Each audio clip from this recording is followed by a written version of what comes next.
Hey, good morning. Good morning. Brandon from Beast Mode here. Today's Friday session, every Friday. This is your first time in here, second time, third time, or 100th time. Welcome back. You know, we are crazy, but the objection of this class is to kind of go over this coloring book, some of these algos that you see, and how we utilize some of the tools each and every day. So first, I want to thank all you guys. You guys are rock stars. We come together, we link arms every day that the stock market's open. Some people trade futures, some people trade Forex, some people trade stocks and options. Me personally, I trade stocks and options and I trade futures. If you're in here because you only trade futures, that's totally fine.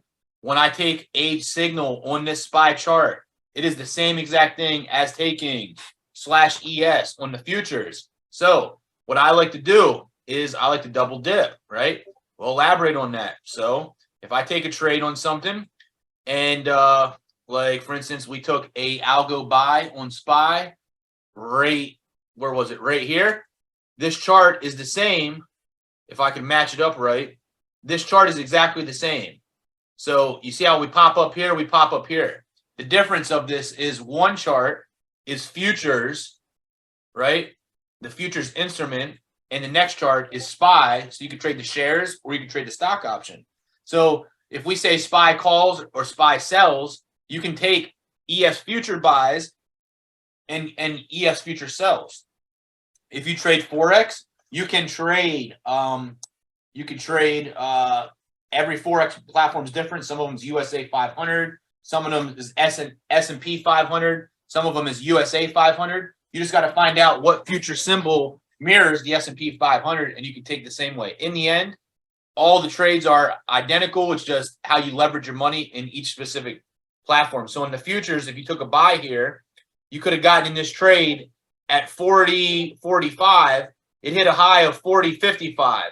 If you would have bought right here in a perfect world and sold at the very tippy top, which you wouldn't have, but let's just say you got lucky, that is a 10-point move. Same thing over here. SPY ripped up a whole $1. On the future side, if you traded one ES contract, that 10-point move, that is $500 net profit on one contract. If you traded one MES contract, that is equivalent to $50 net profit.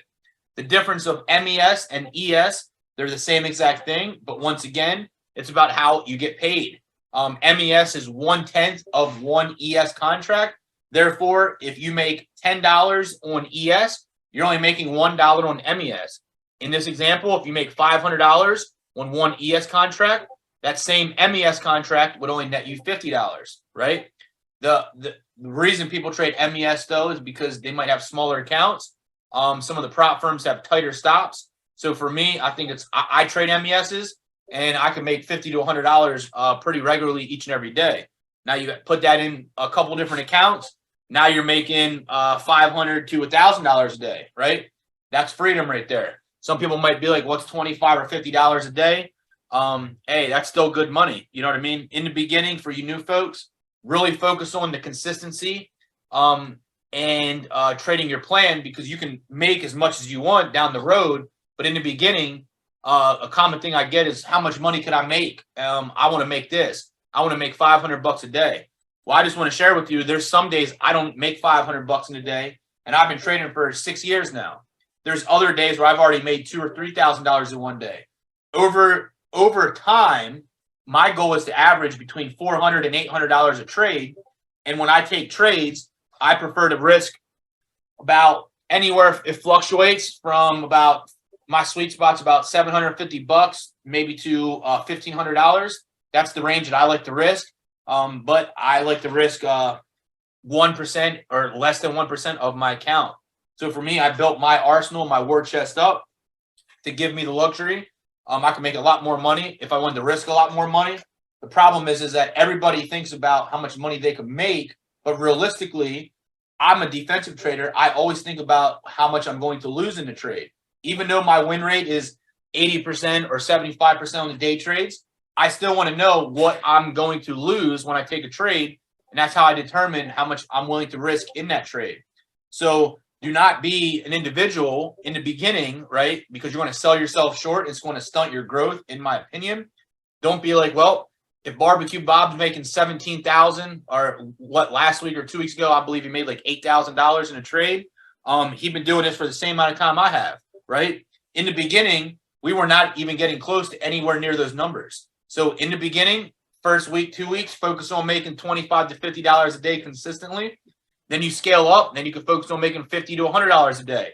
By month 2, you can start making $100 to $200 a day. Think about it. You make $100 a day, only working 30 minutes to an hour, maybe an hour and a half tops. You make $100 a day, $500 a week. That's $2,000 a month. Now there's $24,000 at the end of the year. That's a nice, what I want to say, hobby coming in, right? And if your bills are very, very low, depending on where you live, you could potentially live off that, but that's like the starter. You know, once you start making $200 a day, now you're making $1,000 a week. Now you're making $4,000 a month.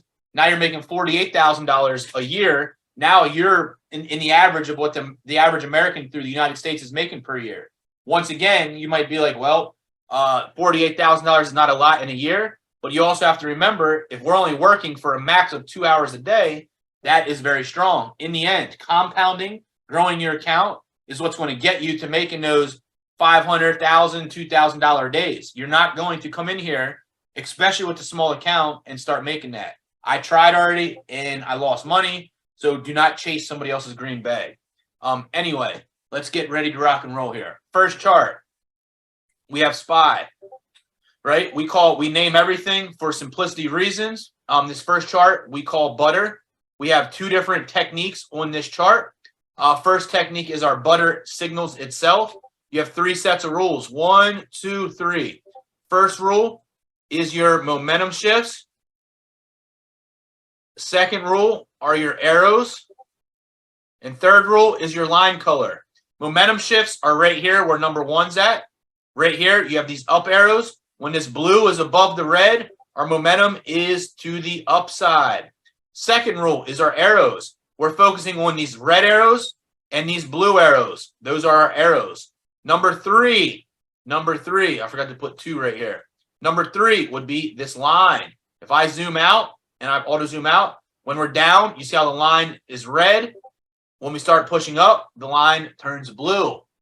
When you pair all 3 of those things in together, your momentum shifts plus your arrow plus your line color, we're winning about 75 to 80% of our trades, meaning every 10 trade sample, we expect to win 7, 8, 9, or 10 out of 10 trades, right? So let me reset this real quick. SPX SPY. So coming into today, right, we have no idea what was going to happen. Our line is red. Our momentum shift is to the downside. It crossed in pre-market. If you were trading futures, you could have taken advantage of it. You had a heads up that the momentum shift is crossing to the downside.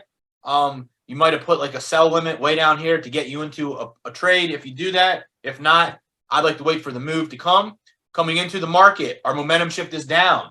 I'm waiting for my first red arrow because the line is red, momentum shift down. The last rule is a red arrow. First minute in, we have a blue one. We don't have anything. Now, we get our red arrow, but if you come down here, what do we have? We have a momentum shift that switched to the upside, right? Our up arrows, visual representation. Now our line is blue right here, right? For 2. And rule number 3, or the third step to our rule, we need to have a blue arrow. Fast forward a little bit coming in. We don't have anything yet. What do we have right here? So what we do is you take your call here. We push down. We bounce up. Previous low is right here. So you're going to put your stop loss a close below this line. You're going to measure your move and put a target right here. This simple set of rules right here gives us, like I said, 75 to 80% probability. 1 minute, we're not quite there. 2 minutes, not there. 3 minutes, man, we're not there. 4 minutes, 5 minutes, 6 minutes. Guess what? You could go risk-free right there. You put a trail stop in. Oh, you might get stopped out right there. Bummer. Guess what? You got a green bag. That right there is Beast Mode Butter. And you might be like, well, Brandon's only showing it today because they won. We do not win every single trade. I'm not saying that. Let's go back and look at yesterday. Coming into the market yesterday, what do we have? Our momentum shift was to the upside. Coming into the market right here. This is 9:29 candle. Momentum shifts up. 9:30 comes in. Our momentum shifts switch to the downside. So I'm waiting for my first red arrow. What do we get? What's everybody see right here? Is that a red arrow or is it not a red arrow? It is a red arrow. I'm going to put an entry here. You come up here to the timestamp at 58 seconds. It just passed. That's when you enter it. That's how we can get in as close to this candle's close as possible. Here's your entry. Here's your stop loss. Here's your take profit. Pretty close to this line. See what happens. Oh, guess what? We went risk-free right here on this drop. When you get a drop like that, it came close to this line. My rule of thumb is if it breaks the 50% line, but more importantly, hits the 75%, meaning that if this is 0, this is 25, this is 50, this is 75. If it gets close to our 75% line, I go risk-free, and look what happens. You get a winner on that one. Remove. Let me clear all this because if I remove it all, it's going to take the fibs away. Oh, I don't want to duplicate it. Remove. All right. So now we are done in this trend until what? Until we get a momentum shift to the upside. So let's see when that happens. Momentum shift to the upside at this point. After 12 o'clock, we got a momentum shift to the upside here. Waiting for our first blue arrow. It prints right here will be our entry. Here's your stop out. Here's your entry. Once again, your target's right here, but about 75% hits your target. This right here moved about 60 cents in our favor. There's another winning trade. You just got 2 winning trades. Guess what? You're done for the day. Today, we got 1 winning trade off butter. Guess what? You could be done for the day. It is Friday. We always like to end our week with a green bag. If possible,